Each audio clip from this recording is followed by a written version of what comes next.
আর ঘুরে বেড়াতে হবে না। যারা পড়বে তারা ভুল করবে না। কেন? কারণ দাদা তো আগেই সব পড়িয়ে দিয়েছে। তো করার দিন পুরো শেষ, আর পড়তে হবে না। তো আজকে নমস্কার বন্ধুরা, তোমরা সবাই কেমন আছো? সবাইকে খুব স্বাগত তোমাদের নিজস্ব চ্যানেল বায়োটপার্স ল্যাবের মধ্যে। এই চ্যানেলের প্রধান উদ্দেশ্য হলো তোমাদের মাধ্যমিকে যাতে তোমরা 2027-এ 100-100 পাও, সেই জন্য এই চ্যানেলে পর যে কটা তোমাদের চ্যাপ্টার রয়েছে সব কটা চ্যাপ্টারের ডিটেইলড ভিডিও আসবে, এবং সেই ভিডিওগুলো দেখার পর আমি দাবি করছি যে তোমাদের আর কিচ্ছু কোনোদিন কোনো ইউটিউব চ্যানেলে আর ঘুরে বেড়াতে হবে না। এখানেই তোমাদের ওয়ান স্টপ সলিউশন হয়ে যাবে। তো আগের দিন আমরা জননের প্রথম পার্টটা তো পড়ে ফেলেছিলাম, অঙ্গজ জনন, যে হ্যাঁ দাদা পড়ে তো ফেলেছিলাম, সবকিছু বুঝতেও পেরেছিলাম। এবার আজকে সেকেন্ড পার্টটা আমরা পড়ব। আগের দিন যেমন তোমাদের আলোচনা আমি করেছিলাম যে জননকে সাধারণত আমরা তিনটে ভাগে ভাগ করে থাকি। একটা হলো অঙ্গজ জনন, একটা অযৌন জনন, আর একটা হলো যৌন জনন। আগের দিন তো দাদা অঙ্গজ জনন পড়িয়ে দিয়েছো, তাহলে আজকে কি শুরু হবে? আজকে শুরু হবে হলো অযৌন জনন। এবং এই যে সিরিজটা চলছে, এই সিরিজের প্রধান উদ্দেশ্য কি? এইভাবে পড়লেই কিন্তু মুখস্থ করার দিন পুরো শেষ। আর কোনোদিন তোমাদের বইয়ের পাতা ঘেঁটে ঘেঁটে দাগ দিয়ে দিয়ে কোনোদিন এইভাবে আর পড়তে হবে না। এই ভিডিওর থেকে যা যা বলছি সেগুলো নোট করবে, সেগুলো ভালো করে পড়বে, তাহলে তোমাদের আর কোনোদিন আলাদা করে এক্সট্রা মাথা ঘামিয়ে কিচ্ছু পড়তে হবে না। তো আজকের টপিকটা তাহলে চলো শুরু করা যাক। এবারে অযৌন জননটা আসলে কি দাদা? অযৌন জনন হলো এমনই একটা পদ্ধতি যেখানে আমরা দেখতে পাচ্ছি যে একটা জনিত্রী থেকে একটা অপত্য তৈরি হচ্ছে, এবং সেখানে শুধুমাত্র কি তৈরি হচ্ছে? বিভাজন প্রক্রিয়াকে অবলম্বন করে এবং রেণু উৎপাদন প্রক্রিয়াকে অবলম্বন করে। এই পদ্ধতির বিশেষত্ব কি? এই পদ্ধতির বিশেষত্ব হলো যে এখানে গ্যামেটের কোনো ধরনের উৎপাদন হবে না, সেই জন্য এটাকে আমরা বলছি অযৌন জনন। অযৌন কথাটার মানে কি? অযৌন কথাটার মানে হলো যে কথাটার মানে হলো অনুপস্থিত,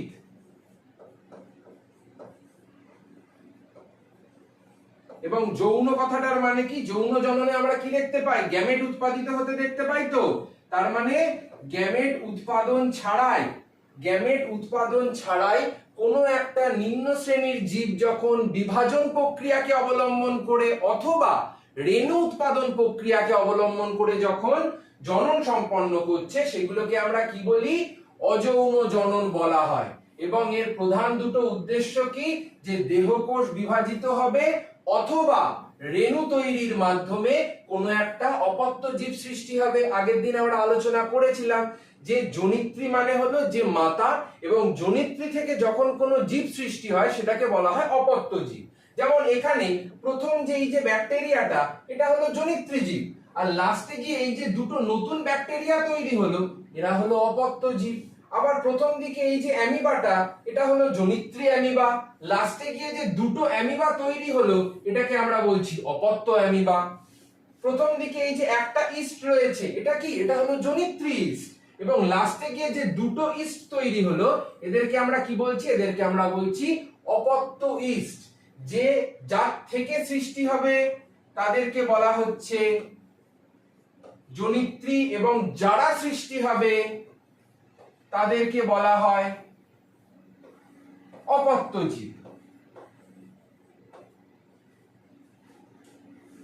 এরপরে চলে আসি আমরা বিভিন্ন ধরনের যে অযৌন জনন পদ্ধতিগুলো রয়েছে। আমাদের কিন্তু পদ্ধতিগুলো দিয়ে আলাদা আলাদা করে জিজ্ঞাসা করে থাকে যে এই পদ্ধতিটা কোন প্রাণীর মধ্যে দেখা যায়, বা এই পদ্ধতিটা কোন উদ্ভিদের মধ্যে দেখা যায়। তো সেইগুলো আমাদের একটুখানি জেনে নিতে হবে। তো কি কি আছে সেগুলো একটুখানি প্রথমে পড়া যাক। প্রথম আমরা কি বললাম? যে অযৌন জনন পদ্ধতি।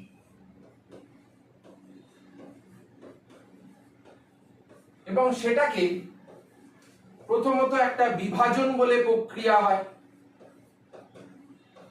ঠিক আছে? তারপরে কোরকোদ্গম বলে একটা প্রক্রিয়া হয়, যেটাকে আমরা বাডিংও বলে থাকি। ছোট ছোট কুঁড়ির মতো গঠন তৈরি হয়। সব কটা আমরা আলোচনা করব খুব সুন্দরভাবে, ইজিলি ছোট জিনিসে বুঝে যাব। তারপরে তৈরি হচ্ছে খণ্ডী ভবন। কোন একটা জীব খণ্ড হয়ে গেল, কেটে গেল, তারপরে সেই খণ্ড হয়ে যাওয়া জীবটাই দুটো অপত্য জীব তৈরি করে ফেলল। তারপরে রয়েছে হলো পুনরুৎপাদন।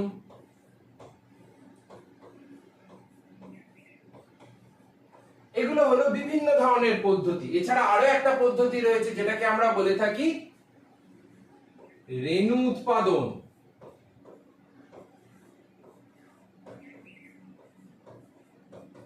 রেণু উৎপাদন কেন? কারণ আগের টপিকটাতেই আমরা কি দেখলাম যে জনিত্রী জীবের দেহকোষ অথবা রেণু তৈরির মাধ্যমে যখন কোনো একটা অপত্য জীব সৃষ্টি হচ্ছে তখনই সেটাকে বলা হচ্ছে অযৌন জনন। তার মানে এখানে আমরা অযৌন জনন কটা দেখতে পেলাম?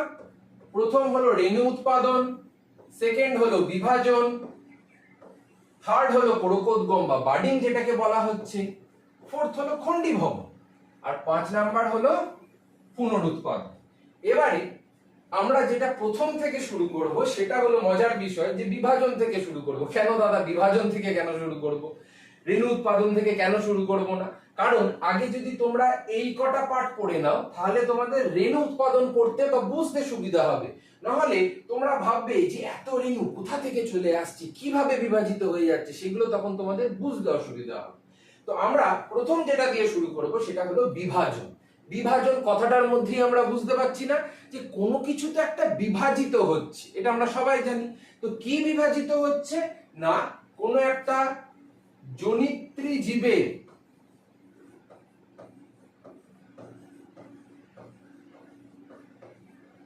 যে দেহকোষ,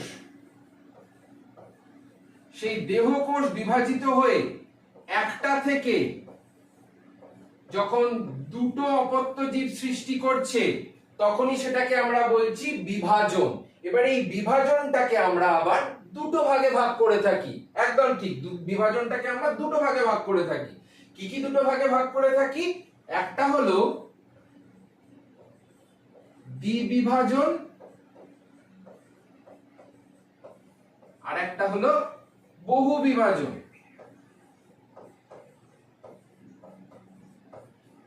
দ্বিবিভাজন বহু বিভাজনটা কি এবারে আমরা একটুখানি ছবির মাধ্যমে দেখে নিই। দ্বিবিভাজনে কি হচ্ছে, নামের মধ্যেই তো রয়েছে দ্বি বিভাজন, মানে একদম সহজ করে আমরা বুঝবো, ওসব সংজ্ঞা বঙ্গা মুখস্থ করার কোনো ধার ধরন আমরা রাখবো না, যে দুলে দুলে দুলে দুলে আমরা পড়বো ওইসব কোনো ব্যাপার আমরা রাখবো না। দ্বিবিভাজনের মধ্যে কি বলা হচ্ছে, টার্মটার মধ্যেই উত্তর লুকিয়ে রয়েছে যে কোনো একটা জনিত্রী জীব, কোনো একটা জনিত্রী জীব যখন নিজের দেহকোষটাকে বিভাজিত করার মাধ্যমে দুটো অপত্য জীব সৃষ্টি করছে বা দুটো অপত্য অ্যামিবা সৃষ্টি করছে, তাদেরকে কি বলা হয়? তাদেরকেই বা সেই প্রসেসটাকেই আমরা বলছি কি? দ্বিবিভাজন। দেখো লেখাই আছে বাইনারি ফিশন। বাইনারি কথাটার মানেই হলো দ্বিবিভাজন। ঠিক আছে, যেমন এখানে দেখো, এখানে আগে একটা নিশ্চয়ই এরকম ভাবে একটা জনিত্রী অ্যামিবা ছিল, এরকম ভাবে একটা জনিত্রী অ্যামিবা ছিল। সেই জনিত্রী অ্যামিবাটা নিজের ভেতরে যে নিউক্লিয়াসটা রয়েছে এবং যে কোষ দেহটা রয়েছে, এটা তো হলো সম্পূর্ণ একটা কোষ দেহ এবং নিউক্লিয়াস, এরা একটা ডাম্বেল আকৃতি তৈরি করে। এই যে দেখো একটা ডাম্বেল আকৃতি তৈরি করেছে। জিমে আমরা দেখি না এইরকম দু সাইডে এরকম একটা ডিস্ক থাকে, এরকম একটা ডিস্ক থাকে, এরকম এরকম করে আমরা চাগাচ্ছি। তো এবারে এই যে ডাম্বেল আকৃতির যে অ্যামিবাটা, এটা পরবর্তীকালে কি হয়, এই যে কানেকশনটা, এই কানেকশনটা যখনই ছিন্ন হয়ে যাবে তাহলে একটা থেকে কি হলো, দুটো অপত্য অ্যামিবা তৈরি হয়ে গেল। এই যে দ্বি প্রক্রিয়ার বিভাজনের মাধ্যমে দুটো তৈরি হলো, এটাকে বলা হচ্ছে দ্বিবিভাজন। ঠিক আছে, আর কিচ্ছু না, এইটুকু, একদম সহজ, সিম্পল। এবারে তোমাদের একটা খুব গুরুত্বপূর্ণ প্রশ্ন আছে যেটা সাধারণত সবাই আলোচনা করে না। প্রশ্নটা কি? প্রশ্নটা হলো বহু বিভাজনের মধ্যে দুটো নিম্ন শ্রেণীর জীবের নাম হয়। নিম্ন শ্রেণীর জীব কি কি আছে?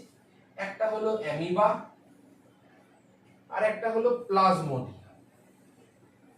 দাদা নামগুলো তো একটু শোনা শোনা লাগছে, কোথায় এগুলো কি হচ্ছে, ব্যাপারটা কি হচ্ছে? অ্যামিবা তো এক্ষুনি আমরা দেখে এলাম যে দ্বিবিভাজন হয়, তাহলে আবার অ্যামিবা বহু বিভাজন কেন হচ্ছে? অ্যামিবার আবার বহু বিভাজনের কি দরকার পড়ে গেল? এখানে আমরা দেখতে পাচ্ছি যে অ্যামিবাটা বহুবিভাজন কখন করে, যখন কোনো একটা অ্যামিবা অত্যন্ত একটা প্রতিকূল অবস্থার সম্মুখীন হয়। প্রতিকূল মানে আমরা সবাই জানি, মানে কোনো একটা বিপদ আপদযুক্ত একটা পরিবেশের যখন সম্মুখীন হয়, তখন আমরা যেরকম শেল্টারের ভেতরে ঢুকে যাই, তেমনি অ্যামিবাটাও নিজেদের চারিদিকে একটা ত্রিস্তরীয় বা 3টে লেয়ার যুক্ত একটা কোষ প্রাচীর তৈরি করে। কেন? কারণ আমরাও তো ঘরের ভেতর ঢুকে যাচ্ছি, তেমনি ওরাও একটা প্রাচীর তৈরি করার মাধ্যমে নিজেদেরকে একটা খোলসের মধ্যে ঢুকিয়ে নিচ্ছে। পরবর্তীকালে এই যে নিউক্লিয়াসটা আছে, অ্যামিবারও তো একটা নিউক্লিয়াস আছে, তাহলে তো প্রোক্যারিওটিক জীব। এবার এই যে নিউক্লিয়াসটা আছে, এই নিউক্লিয়াসটা ছোট ছোট ছোট ছোট অসংখ্য ভাগে ভেঙে যায়, মানে আমরা বলতে পারি বহুবার বিভাজিত হয়, বহুবার বিভাজিত হচ্ছে। এবার বহুবার বিভাজিত হওয়ার ফলে কি হয়েছে, একটা ছিল, একটা থেকে কতগুলো হয়ে গেছে। এখানে এই যে সলিড সলিড কালার গুলো, এগুলোই হলো অপত্য নিউক্লিয়াস। এবারে পরবর্তীকালে এই অপত্য নিউক্লিয়াস গুলো একটা রেণুর মতো গঠন তৈরি করে, যেটাকে আমরা বলে থাকি সিউডোপোডীয় রেণু। সিউডোপোডীয় কেন বলা হচ্ছে দাদা? কারণ রেণু মানে কি? রেণু মানে হলো একটা পার্টিকুলার ছত্রাক থেকে বা উদ্ভিদ থেকে সেটা তৈরি হবে, সেটাকেই আমরা বলে থাকি রেণু। কারণ রেণুর স্থানই হলো সেইখানে। কিন্তু একটা অ্যামিবার তো রেণু তৈরি করার কথা তো ছিল না বাবা। অ্যামিবার তাহলে কি তৈরি করার কথা ছিল? অ্যামিবাটা মাঝখান থেকে দ্বিধা বিভক্ত বা দুটো ভাগে ভাগ হয়ে যাওয়ার কথা ছিল। কিন্তু অ্যামিবাটা কি করেছে? অ্যামিবাটা নিজের দেহের ভেতরে যে নিউক্লিয়াসটা আছে সেটাকে অসংখ্যবার ভেঙে অসংখ্য ক্ষুদ্র ক্ষুদ্র রেণুর মতো দেখতে, কিন্তু রেণু নয়, রেণুর মতো দেখতে একটা গঠন তৈরি করেছে, যেগুলোকে বলা হয় সিউডোপোডীয় রেণু। এটা তোমাদের খুব গুরুত্বপূর্ণ একটা প্রশ্ন, সবাই নোট ডাউন করে নেবে, মাধ্যমিকে খুব হট টপিক এবারে। এগুলো কিন্তু আমি যা যা বলছি ডিট্টো ছেপে যাবে, আর কিচ্ছু পড়তে হবে না, ডিট্টো ছেপে যাবে। যেগুলো পড়বো শুধু সেইগুলো পড়বো। এবারে যে সিউডোপোডীয় রেণু, এই সিউডোপোডীয় রেণুগুলো যখন বাইরে গিয়ে এবারে প্রতিকূল অবস্থা তো কাটিয়ে ফেলেছে, এবার একটা অনুকূল অবস্থার তারা সম্মুখীন হচ্ছে, একটা অনুকূল অবস্থার সম্মুখীন হচ্ছে, মানে একটা ভালো সুন্দর একটা পরিবেশের সম্মুখীন হচ্ছে। তখন কি হয়? তখন এই রেণুগুলোই আবার পরিস্ফুরণ করে বা ফুটে ওঠে। এবার ফুটে উঠে কি হচ্ছে? সেখান থেকে জন্ম নিচ্ছে হলো অপত্য অ্যামিবা, যেটা সোজা সরল ভাষায় একটা জনিত্রী থেকে দুটো ভাগে বিভাজিত হওয়ার কথা ছিল, সেটা কি হলো? সেটা যেহেতু প্রতিকূল অবস্থার সম্মুখীন হলো, তার ফলে সেই নিউক্লিয়াসটাই অসংখ্যবার ভেঙে গিয়ে অসংখ্য ক্ষুদ্র ক্ষুদ্র সিউডোপোডীয় রেণু তৈরি করলো, এবং এই রেণুগুলোই পরবর্তীকালে অপত্য অ্যামিবা তৈরি করলো। আরেকটা কোশ্চেন, সেটা হলো আমি বলেছিলাম কি যে দুটো জীবের নাম বলো, একটা তো হয়ে গেল অ্যামিবা, আর একটা হয়ে গেল প্লাজমোডিয়াম। প্লাজমোডিয়ামটা কি? প্লাজমোডিয়ামটা হলো সাধারণত ম্যালেরিয়ার জীবাণু।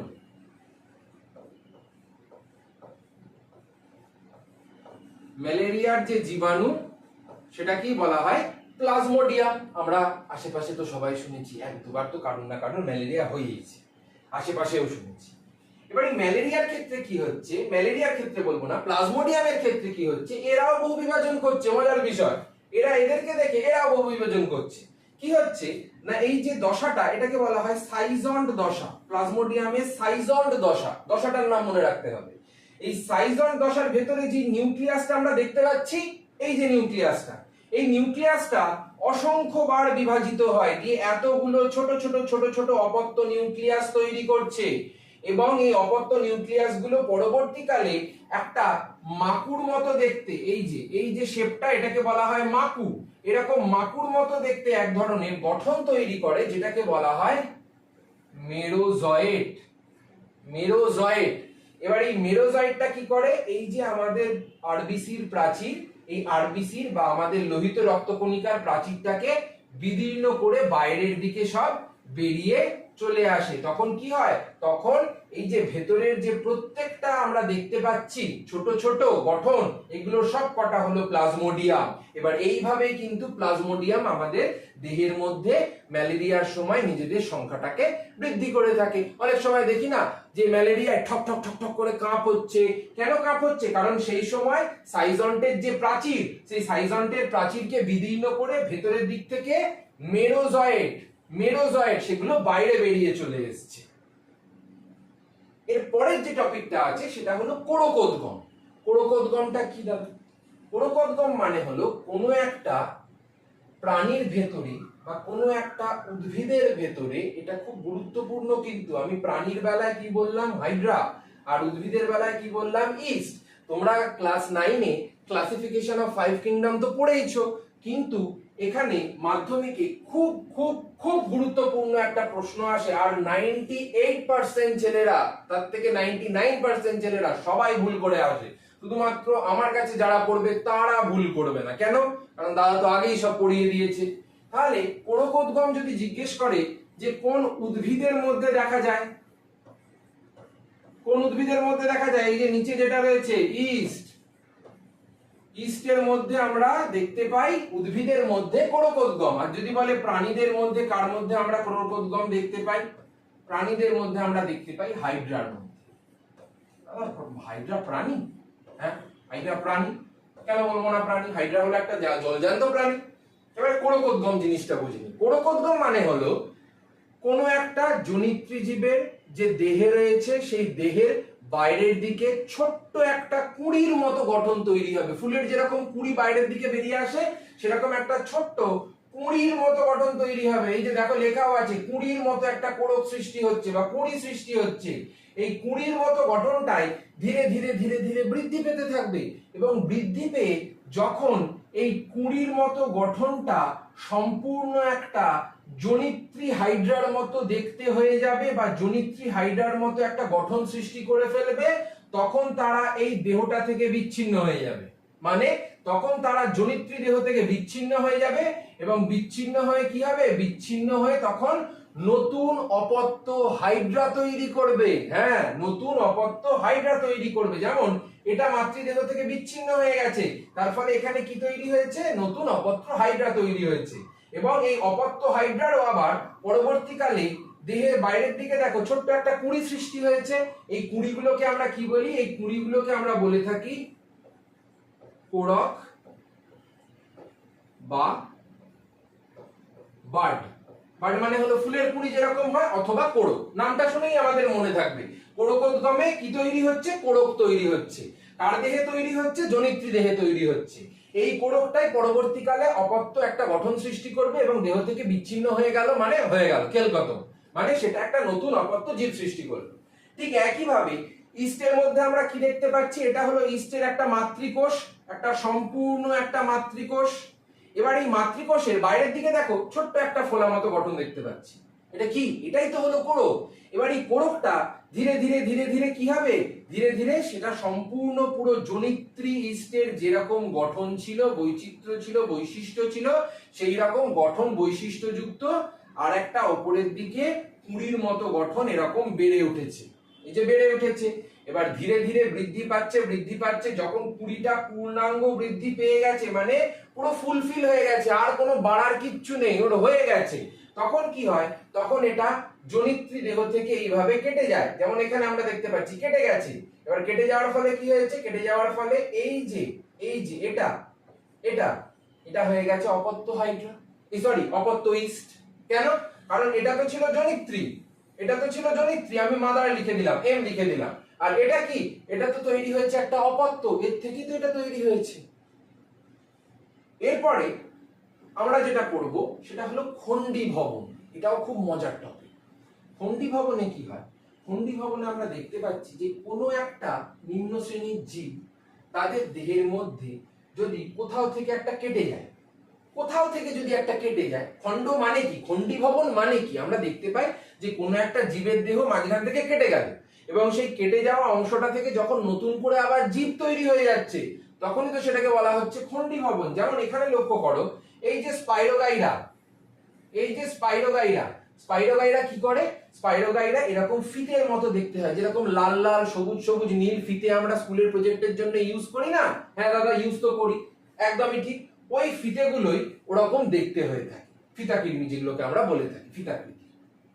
এবারে এই যে স্পাইরোগাইরার ফিতের মতো গঠনটা, এই ফিতেটাকে আমি যদি ধরো মাঝখান থেকে এরকম কেটে দিলাম, এবার কেটে দেওয়ার ফলে কি হচ্ছে, এটা তো একটা পেন আছে, এবার মাঝখান থেকে যদি কেটে দিই বা কোনোভাবে যদি খণ্ড হয়ে যায় বা ভাগ হয়ে যায়, তখন কি হচ্ছে, ওই দুটো অংশ দুটো আলাদা আলাদা সম্পূর্ণ পেনে পরিণত হয়ে গেল। ঠিক একইভাবে পেনটা জাস্ট উদাহরণ দিলাম বোঝানোর জন্য। এখানে এটা একটা সম্পূর্ণ একটা স্পাইরোগাইরা রয়েছে, এটা একটা সম্পূর্ণ স্পাইরোগাইরা রয়েছে আমরা দেখতে পাচ্ছি।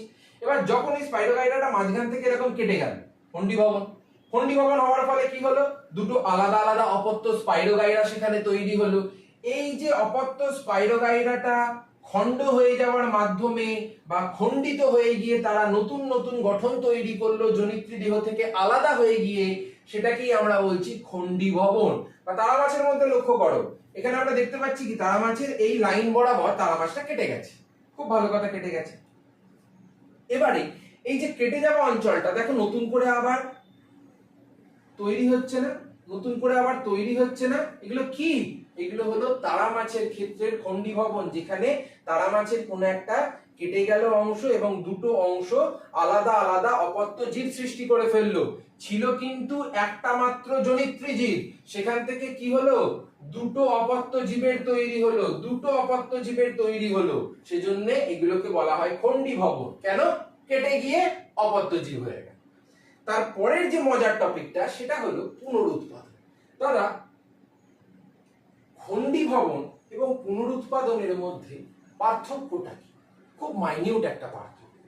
খণ্ডীভবনে কি হয়, খণ্ডীভবনে মাঝখান থেকে কেটে গিয়ে দুটো আলাদা আলাদা অপত্য জীব হিসেবে তারা বিভক্ত হয়ে যাচ্ছে। পুনরুৎপাদনে কি হয়, পুনরুৎপাদনে এই যে আমরা প্ল্যানেরিয়ার মধ্যে সবসময় ছবি মাথায় রাখবে, ছবি মাথায় থাকবে, সব মাথায় থাকবে, সংজ্ঞা টঙ্গা মুখস্থ করার দুলে দুলে কোনো দরকার নেই। ছবি আমরা পড়বো ভালো করে, জিনিসগুলো আমরা বুঝবো, নিজে বলে বলে তখন সংজ্ঞা নিজে বানিয়ে লিখে দেওয়া যাবে। সায়েন্স হলো পুরো কনসেপচুয়াল একটা জিনিস, শুধুমাত্র বোঝার দরকার আছে। যদি একবার বুঝতে পারো, আমি কেন, একটা বাচ্চাও তখন সম্পূর্ণ সংজ্ঞাটা নিজে বলে দিতে পারে।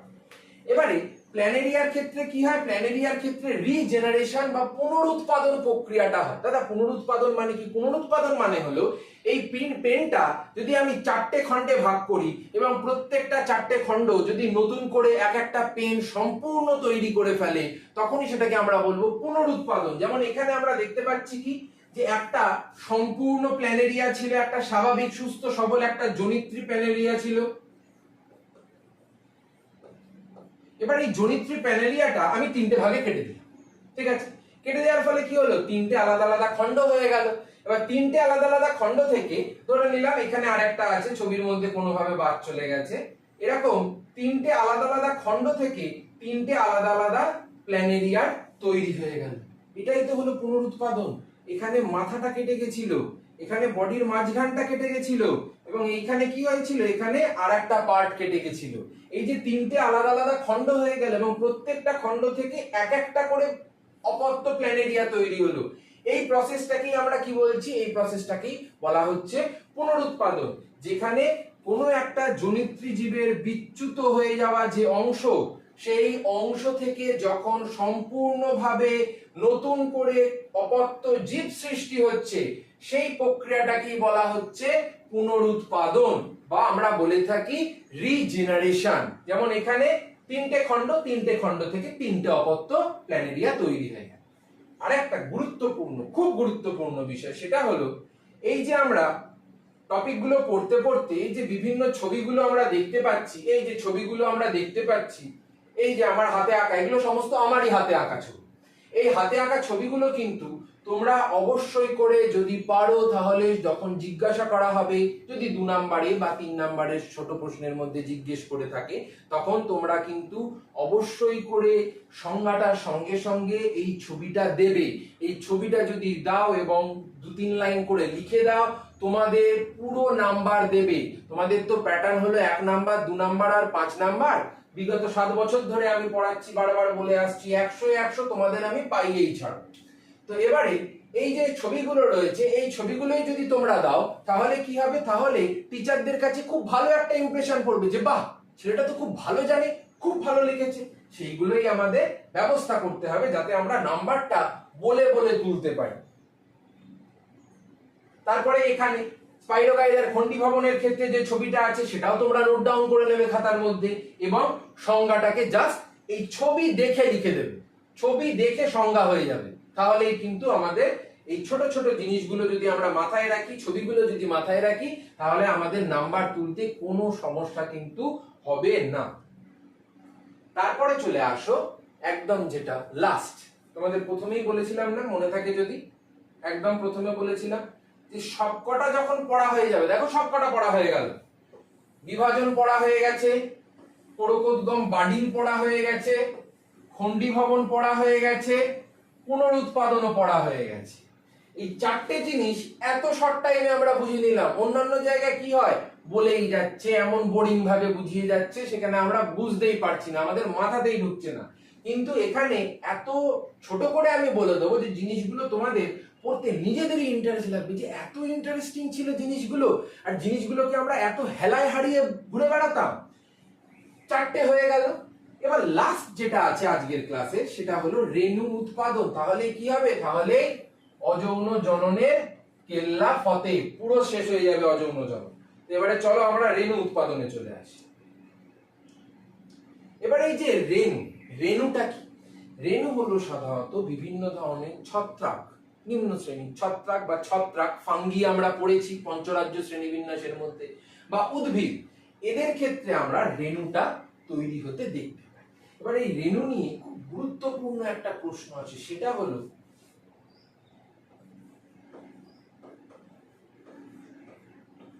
রেণু কোন জননের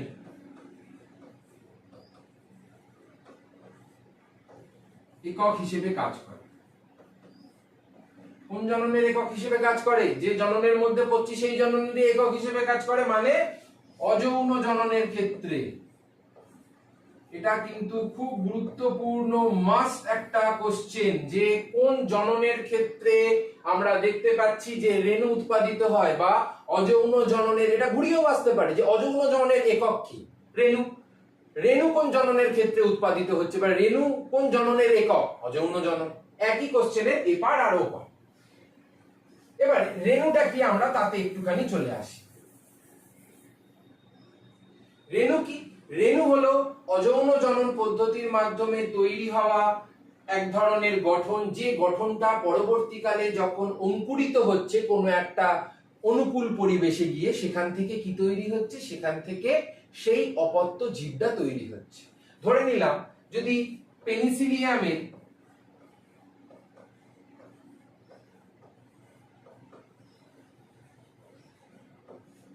রেণু হয়, তাহলে কি তৈরি হবে? পেনিসিলিয়ামই তো তৈরি হবে। যদি আমি ধরে নিলাম অ্যাগারিকাসের রেণু হয়,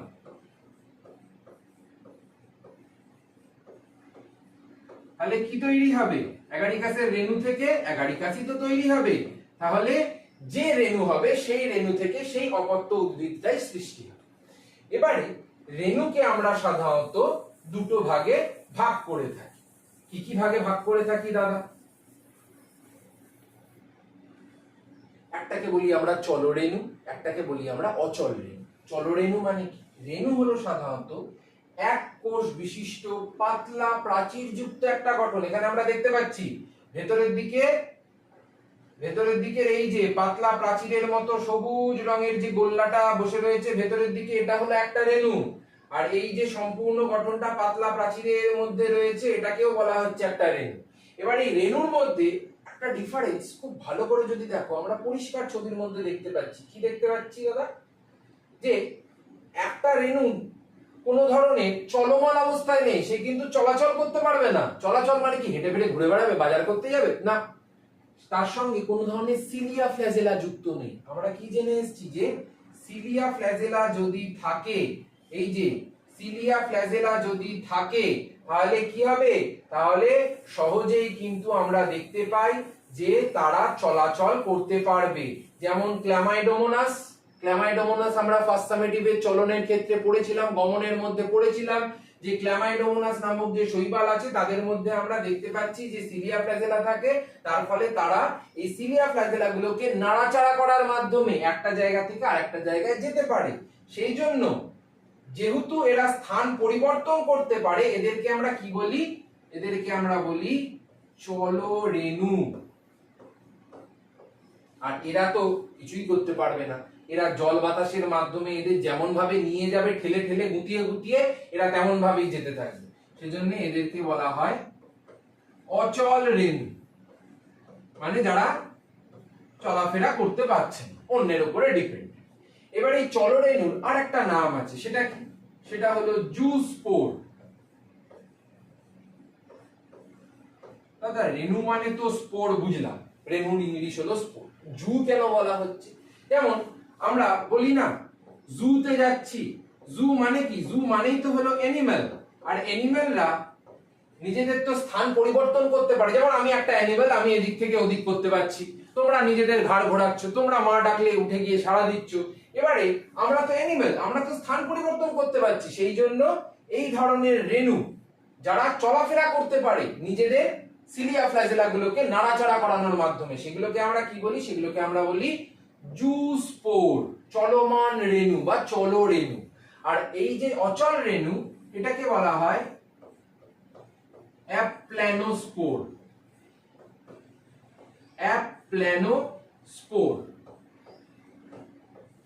অ্যাপ্ল্যানোস্পোর মানে কি? অ্যাপ্ল্যানো কথাটার মানে হলো অচল বা চলমান নয়, যারা চলাফেরা করতে পারে না। অ্যাপ্ল্যানো কথাটার মানে হলো অচল বা যারা চলমান নয়। তাহলে এরা কি চলমান? এদের সঙ্গে কি কোনো সিলিয়া ফ্ল্যাজেলা আছে? নেই তো। তার মানে এরা কি? এরা অচল রেণু। যেমন এখানে লক্ষ্য করো, প্রত্যেকটা যে রেণু রয়েছে তার বাইরের দিকে কি আছে? Cilia flagella. সিলিয়া ফ্ল্যাজেলা আছে তো, এবং এগুলোকে এরকম এরকম ভাবে নাড়াবে, এবং নাড়ানোর মাধ্যমে কি করবে? একটা জায়গা থেকে আর একটা জায়গায় তারা নিজেরাই স্থানান্তর করে যাবে, নিজেরাই তারা একটা জায়গা থেকে আর একটা জায়গায় পাল্টে যাবে। তাহলে এই যে রেণুগুলোর ক্ষেত্রে আমরা দেখতে পাচ্ছি, সংজ্ঞাটার মধ্যে আমরা কি বলবো? তাহলে নিজেরাই সংজ্ঞা বলবো আমরা, যে এক ধরনের নগ্ন কোষ প্রাচীর বিহীন, পাতলা কোষ প্রাচীর একটা রয়েছে, বা নগ্ন কোষ প্রাচীর বিহীন এক ধরনের সঞ্চরণশীল একটা থেকে দুটো ফ্ল্যাজেলা যুক্ত। কিছু কিছু রেণুর মধ্যে একটা থাকে, কিছু কিছু রেণুর মধ্যে দুটো থাকে। একটা থেকে দুটি ফ্ল্যাজেলা যুক্ত সঞ্চরণশীল যে রেণুগুলো রয়েছে, যারা একটা রেণুস্থলীর মধ্যে উৎপন্ন হয়, সেই রেণুস্থলীটাকে আমরা কি বলি? সেটাকে বলা হয় জুস্পোরাঞ্জিয়াম। খুব গুরুত্বপূর্ণ একটা জিনিস, ভালো করে বোঝো। ধরো একটা রেণু রয়েছে, সেই রেণুটা যখন একটা থলের মধ্যে উৎপন্ন হচ্ছে, সেই থলেটা, এই যে বাইরের এই যে থলেটা, এটাকে আমরা কি বলি? এটাকে বলা হয় স্পোরাঞ্জিয়াম।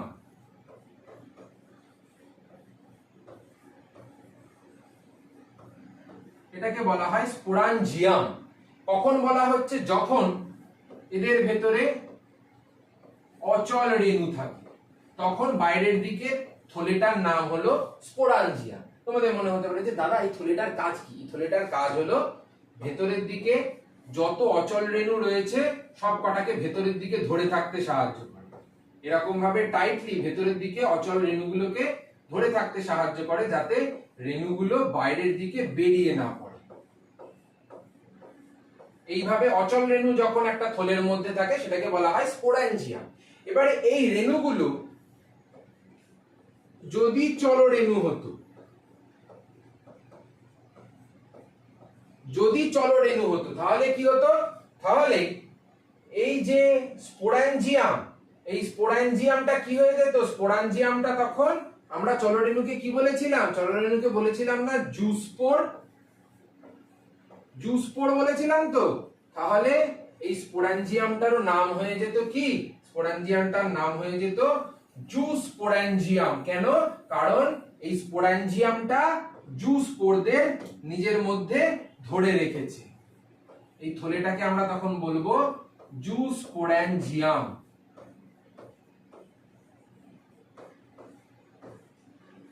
ঠিক আছে? তাদের ক্ষেত্রে আমরা দেখতে পাই সাধারণত নিম্ন শ্রেণীর যে সমস্ত প্রাণীরা রয়েছে বা জীবরা রয়েছে, তাদের ক্ষেত্রে আমরা দেখতে পাচ্ছি এটা। তারপরে চলে আসো অচল রেণু। আগেও বলেছিলাম অচল রেণু বা যেটাকে বলা হয়ে থাকে অ্যাপ্ল্যানোস্পোর। অ্যাপ্ল্যানোস্পোর মানে কি? যে সমস্ত রেণুগুলো একটা জায়গা থেকে আরেকটা জায়গায় চলমান নয়। অ্যাপ্ল্যানো কথাটার মানেই হলো চলমান নয়। এখানে আমাদের তিন ধরনের পড়তে হবে। একটা হলো কনিডিওস্পোর, একটা হলো স্পোরাঞ্জিওস্পোর, একটা হলো ক্ল্যামাইডোস্পোর আর একটা হলো ওইডিওস্পোর। ঠিক আছে, এটা ক্ল্যামাইডো হবে, এটা ড হবে, ক্ল্যামাইডোস্পোর। এবারে এই চার ধরনের যে রেণু উৎপাদন যে প্রক্রিয়াটা রয়েছে, এখানে আরেকটা জিনিস আমাদের ভালো করে বুঝতে হবে যে রেণু সিলিয়া ফ্ল্যাজেলা বা চলমান কি চলমান নয় তাদের উপরে ভিত্তি করে তো আমরা দুটো ভাগে ভাগ করলাম, কিন্তু এই রেণুগুলো বাইরের দিকে প্রস্ফুটিত হচ্ছে, মানে বাইরের দিকে তৈরি হচ্ছে, নাকি কোনো ভেতরের ক্লোজড একটা থলের মধ্যে তৈরি হচ্ছে। ধরো একটা রেণু এরকম ভাবে উদ্ভিদরা রয়েছে, এর বাইরের দিকে রেণুটা এরকম তৈরি হয়েছে, তার মানে কি বহির্জনিষ্ণু ভাবে তৈরি হয়েছে। ধরো একটা রেণুর মধ্যে আমরা দেখতে পাচ্ছি বা ছত্রাকের মধ্যে আমরা দেখতে পাচ্ছি যে এরকম একটা থলে আছে এবং সেই থলের মধ্যে কিন্তু তৈরি হয়েছে সমস্ত রেণু, তাহলে আমরা কি বলবো যে অন্তর্জনিষ্ণু ভাবে তৈরি হয়েছে। তাহলে রেণুর যে উৎপাদন প্রক্রিয়া সেটাকে আমরা দুটো ভাগে ভাগ করে থাকি, একটা হলো বহির্জনিষ্ণু আর একটা হলো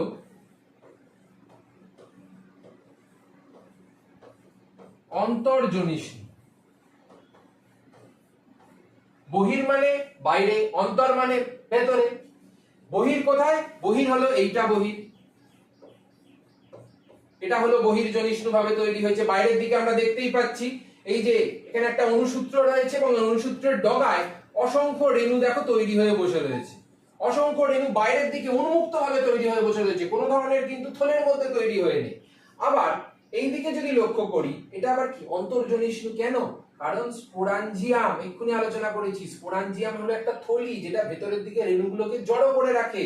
সেই থলের মধ্যে যখন উৎপন্ন হয়েছে তার মানে এটা কি, এটা হলো অন্তর্জনিষ্ণু, ভেতরের দিকে উৎপন্ন হয়েছে। আবার এইটার ক্ষেত্রে ক্ল্যামাইডোস্পোর, এদের ক্ষেত্রে কি হচ্ছে, এদের ক্ষেত্রে দেখো বাইরের দিকে একটা প্রাচীর আছে, এই যে বাইরের দিকে একটা প্রাচীর আছে এবং ভেতরের দিকের এই যে গঠনটা, এই যে গঠনটা এটা হলো রেণু। এই যে সবুজ রঙের এই যে গঠনটা এটা হলো রেণু, আর বাইরের দিকের যে গঠনটা সেটা হলো থলেটা। এই যে লেখা আছে মোটা একটা প্রাচীর থাকে বাইরের দিকে, ঠিক আছে। তাহলে এরাও কি, এরাও হলো অন্তর্জনিষ্ণু, এরাও অন্তর্জনিষ্ণু, ভেতরের দিকে উৎপন্ন হয়েছে। আর লাস্ট যেটা আছে রেণুর মধ্যে সেটা কি, সেটা হলো ওইডিওস্পোর। এরা কি হয়েছে, এরা কোন ধরনের থলের মধ্যে উৎপন্ন হয়নি। দেখে মনে হচ্ছে থলের মধ্যে উৎপন্ন হয়েছে, কিন্তু না, একদম না। এরা এই যে অণুসূত্রটা ছিল, এই যে অণুসূত্রটা ছিল একটা ডালের মতো গঠন ছিল, সেই গঠনটার বাইরের দিকে এরকম ছোট ছোট ছোট ছোট গোলাকার রেণুর মতো গঠন সৃষ্টি করেছে, রেণুর মতো গঠন সৃষ্টি করেছে। এই যে এইগুলো, এই যে এইগুলো, এই যে তৈরি হয়েছে, এগুলোকেই আমরা কি বলে থাকি, এগুলোকেই বলা হয় ওইডিওস্পোর। মানে আমরা কি দেখলাম যে কনিডিওস্পোর এবং ওইডিওস্পোর এরা হলো বহির্জনিষ্ণু ভাবে উৎপন্ন হয়েছে, ঠিক আছে। আর স্পোরাঞ্জিওস্পোর আর যে ক্ল্যামাইডোস্পোর এরা অন্তর্জনিষ্ণু, মানে কোনো একটা থলের মধ্যে উৎপন্ন হয়েছে। কি থলের মধ্যে উৎপন্ন হয়েছে? স্পোরাঞ্জিয়াম নামক থলের মধ্যে উৎপন্ন হয়েছে। এবারে এক এক করে আমরা দেখে নেব যে ওইগুলো সম্পর্কে আমাদের এক লাইন থেকে দু লাইন মতো পড়তে হবে, এর থেকে বেশি কিচ্ছু আমাদের পড়তে হবে না। শুধু মনে রাখবে এই স্লাইডের মধ্যে ভালো করে টুকে নেবে, নোটস বানিয়ে নেবে যে এই স্লাইডের মধ্যে যে দুটো রয়েছে সেই দুটোই হলো কিন্তু বহির্জনিষ্ণু, এরা দুজনেই কিন্তু হলো বহির্জনিষ্ণু, ঠিক আছে। এই যে এখানে আমরা দেখতে পাচ্ছি, এই যে ধরো এটা হলো একটা ডালের মতো গঠন রয়েছে, এটা হলো একটা ডালের মতো গঠন রয়েছে। আর এই ডালের অগ্রভাগে কি হচ্ছে, অগ্রভাগে এরকম রেণু তৈরি হয়েছে, এরকম ক্ষুদ্র ক্ষুদ্র রেণু তৈরি হয়েছে। দেখো এখানে দেখলেই বুঝতে পারছি আমরা, ছোট ছোট রেণু তৈরি হয়েছে, এই যে ছোট রেণু তৈরি হয়েছে, এই যে এগুলো সমস্ত রেণু তৈরি হচ্ছে। এবার এগুলোকে কি বলা হয়, এগুলোকে বলা হচ্ছে সমস্ত কি কনিডিওস্পোর, কনিডিয়া, কনিডিয়া।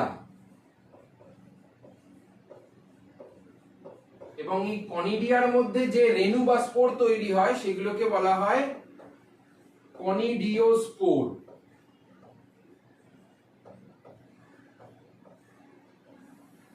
ঠিক আছে। এরপরে চলে আসো ওইডিয়া। ওইডিয়া মানে কি? ওইডিয়া মানে হলো এখানেও আমরা একটা ছোট্ট অণুসূত্র দেখতে পাচ্ছি, ছোট্ট একটা ডালের মতো গঠন দেখতে পাচ্ছি, এই যে ডালের মতো গঠন। এবার এই ডালের মতো গঠনগুলোর অগ্রপ্রান্ত থেকে এরকম ক্ষুদ্র ক্ষুদ্র রেণু তৈরি হয়। এই যে ক্ষুদ্র ক্ষুদ্র দেখো ডিভিশন করা আছে, দেখলেই ভালো করে বুঝতে পারবে যে প্রত্যেকটা আলাদা করে ডিভিশন করা আছে। এবার এই যে ডিভিশন গুলো রয়েছে, এরাই পরবর্তীকালে নিজেদের মধ্যে খাদ্য সঞ্চয় করে এবং খাদ্য সঞ্চয় করে এদের দেহ থেকে এইভাবে বিচ্ছিন্ন হয়ে যায়। এবার বিচ্ছিন্ন হয়ে গিয়ে ধরো আলাদা করে একটা জায়গায় গিয়ে এরকম ভাবে অঙ্কুরিত হলো। এবার অঙ্কুরিত হয়ে কি হবে, অঙ্কুরিত হয়ে সেখান থেকে আবার নতুন করে মাইসেলিয়াম তৈরি করবে, এরকম সরু সরু স্পাইডারম্যানের জালের মতো একটা গঠন তৈরি করবে, এরকম একটা মাইসেলিয়াম তৈরি করবে এবং নতুন করে আবার সেখানে অঙ্কুরিত হয়ে উঠবে। এটাই হলো এই দুটো রেণুর ক্ষেত্রে আমাদের করতে হবে। এর থেকে বেশি কিচ্ছু করতে হবে না, যতটুকু বলে দিচ্ছি ততটুকু শুধু করবে তোমরা। আর এই যে ক্ল্যামাইডো রেণু আর স্পোরাঞ্জিও রেণু, এরা হলো কিন্তু অন্তর্জনিষ্ণু রেণু। কেন? কারণ এরা কোনো না কোনো একটা থলের মধ্যে তো বাবা উৎপন্ন হচ্ছে। এবার থলের মধ্যে যেহেতু উৎপন্ন হচ্ছে ভেতরের দিকে, সেই জন্য ভেতর মানে হলো অন্তর এবং অন্তর্জনিষ্ণু বলা হয় এদের। যদি জিজ্ঞেস করে যে দুটো অন্তর্জনিষ্ণু রেণুর নাম বলো তো, কি বলবে? রাইজোপাস বলবে, মিউকর বলবে, এদের ক্ষেত্রে বলবে। আর যদি বলে যে অন্তর্জনিষ্ণু প্রক্রিয়ার মাধ্যমে যে রেণু উৎপন্ন হচ্ছে সেই রেণু দুটোর নাম বলো তো, তখন একটার নাম বলবে ক্ল্যামাইডো রেণু, একটার নাম বলবে স্পোরাঞ্জিও রেণু। আমাদের দাদা সব পড়িয়ে দিয়েছে, কিচ্ছু কিন্তু আটকাবে না। প্রত্যেকটার মধ্যে দেখো লেখাও আছে রেণুগুলো অন্তর্জনিষ্ণু ভাবে উৎপন্ন হয়, এই রেণুগুলি অন্তর্জনিষ্ণু ভাবে উৎপন্ন হয়। এবং যেহেতু এই কনিডিয়া, ওইডিয়া এবং ক্ল্যামাইডো রেণু এবং স্পোরাঞ্জিও রেণু এরা কার মধ্যে পড়ছে? এরা সমস্ত কিন্তু অচল রেণু বা অ্যাপ্ল্যানোস্পোরের মধ্যে পড়ছে। তার মানে এরা কিন্তু সবাই নিশ্চল প্রকৃতির এক ধরনের গঠন। এদের মধ্যে আমরা কোন ধরনের সিলিয়া বলো অথবা ফ্ল্যাজেলা বলো, আমরা কিন্তু কোনোটাই দেখতে পাবো না, কোনোটাই দেখতে পাবো না। এদের মধ্যে না থাকবে সিলিয়া, না থাকবে ফ্ল্যাজেলা, দুটোর একটাও গঠন থাকে না। সেজন্যই আমরা এদেরকে বলছি অচল রেণু। এবারে চলে আসি ক্ল্যামাইডো রেণু। ক্ল্যামাইডো রেণুর ক্ষেত্রে কি হচ্ছে? ক্ল্যামাইডো রেণুর ক্ষেত্রে এরকম আমরা মায়েদের মুক্ত নেকলেস দেখেছি না, যে কেমন হয়? এরকম একটা মুক্ত থাকে, খানিকটা দূর গিয়ে আবার একটা মুক্ত থাকে, আবার দূর গিয়ে এরকম আবার একটা মুক্ত থাকে, এরকম দূর গিয়ে আবার একটা মুক্ত থাকে। এবার মুক্তোর মালা দেখলেই আমাদের মাথায় যেন সঙ্গে সঙ্গে কি চলে আসে? ক্ল্যামাইডো রেণুর কথা চলে আসে। কেন? কারণ ক্ল্যামাইডো রেণুর যে স্ট্রাকচারটা বা ক্ল্যামাইডো রেণুর যে শৃঙ্খলিত যে গঠনটা, শৃঙ্খল আকারে চেনের মতো যে গঠনটা, সেটা সাধারণত আমরা এখানেও দেখতে পাচ্ছি অনেকটা কি হয়? পুঁথির মালার মতো দেখতে হয়। এবং ক্ল্যামাইডো রেণু কোনটা দাদা? তো বুঝতে পারলাম জিনিসটা। ক্ল্যামাইডো রেণু হলো ভেতরের দিকে এরকম একটা রেণু তৈরি হয়, ভেতরের দিকে এই লাল রঙের প্রাচীরটার ভেতরে এরকম একটা রেণু তৈরি হয়, এরকম একটা রেণু তৈরি হচ্ছে সবুজ রঙের। এই সবুজ রঙের যে রেণুটা, এই রেণুটাকেই আমরা কি বলছি? এই রেণুটাকেই বলা হয় ক্ল্যামাইডো রেণু। এবং এই রেণুগুলো কোনো একটা অনুকূল পরিবেশ যখন হয়, সেই অনুকূল পরিবেশে এই যে লাল রঙের প্রাচীরটাকে বিদীর্ণ করবে এবং বিদীর্ণ করে বাইরের দিকে বেরিয়ে পড়বে এবং বেরিয়ে পড়ে কি তৈরি করবে? নতুন করে মাইসেলিয়াম তৈরি করবে,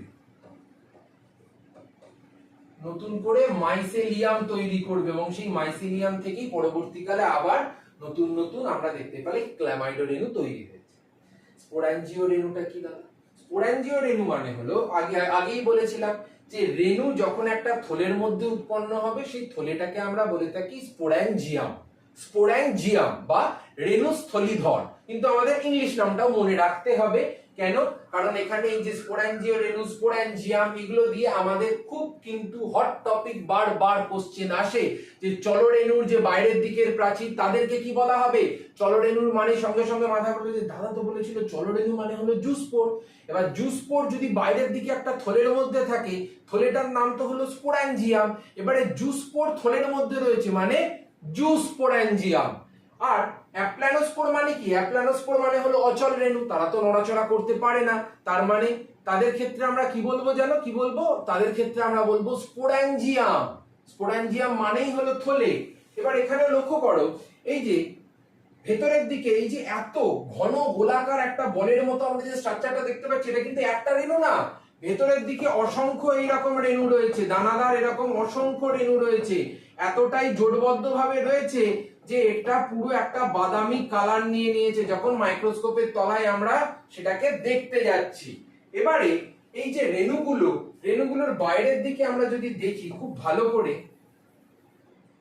তাহলে দেখা যাচ্ছে একটা পর্দার মতো গঠন আছে না, যেটা এই রেণুগুলোকে পুরো সম্পূর্ণ একটা জায়গায় জড়ো করে রেখেছে। এই যে পর্দার মতো গঠনটা, এটাকে কি বলা হচ্ছে, বারবার বলছি কিন্তু, স্পোরেঞ্জিয়াম।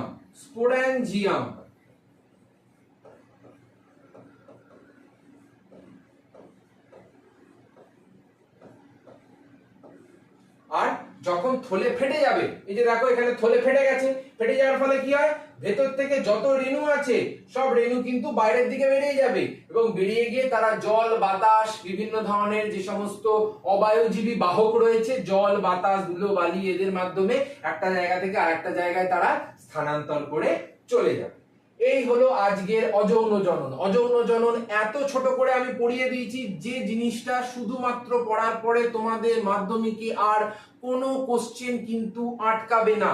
আর গুরুত্বপূর্ণ একটা জিনিস সেটা হলো যে এই আমরা গঠনটা দেখতে পাই, এই কোশ্চেনটা খুব ভালো করে কিন্তু মনে রাখবে কোরকোদ্গমের মধ্যে, যে উদ্ভিদ যদি বলে তাহলে আমরা বলবো ইস্টের মধ্যে দেখতে পাই, আর যদি বলে প্রাণীর মধ্যে কাদের মধ্যে দেখতে পাচ্ছি তাহলে আমরা বলবো হাইড্রার মধ্যে দেখতে পাই। এই কোশ্চেনটা সব সময় 98% ছেলেমেয়েরা কিন্তু ভুল করে দিয়ে চলে আসে। ওরা ভাবে এটা হয়তো সবুজ সবুজ দেখতে, বাবা বইয়ের মধ্যে তো সবুজ সবুজ দেওয়া আছে, এত তো পরিষ্কার করে বইতে বলা নেই, তাহলে এটা হয়তো উদ্ভিদ হবে।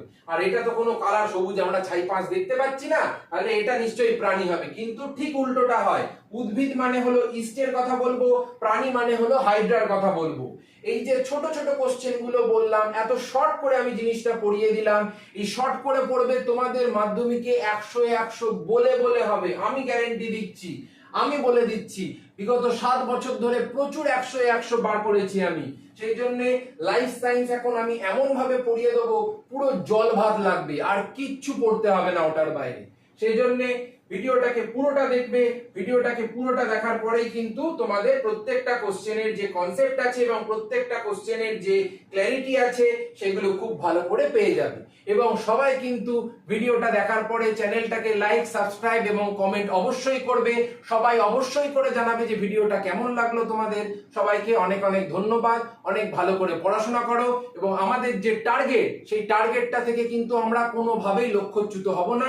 আমরা মাধ্যমিক 2027-এ অবশ্যই করে 100 লাইফ সায়েন্সে আমার চ্যালেঞ্জ, তোমার চ্যালেঞ্জ অবশ্যই করে আমরা পেয়ে দেখাবো। সবাইকে পেয়ে দেখিয়ে দেবো যে লাইফ সায়েন্স মানে এমন কিচ্ছু বড় ব্যাপার না, একটা জল ভাত সাবজেক্ট, যেটাকে আমরা যদি ট্যাক্টফুলি, বুদ্ধিমত্তার সঙ্গে পড়ি, মাথা খাটিয়ে পড়ি, কনসেপচুয়াল ভাবে পড়ি, ছোট ছোট দিক থেকে পড়ি, তাহলে কিন্তু আমাদের কোনো সমস্যা কিন্তু হবে না। ঠিক আছে, আজকের মতো তাহলে এতটাই। সবাই ভালো করে পড়াশোনা করো।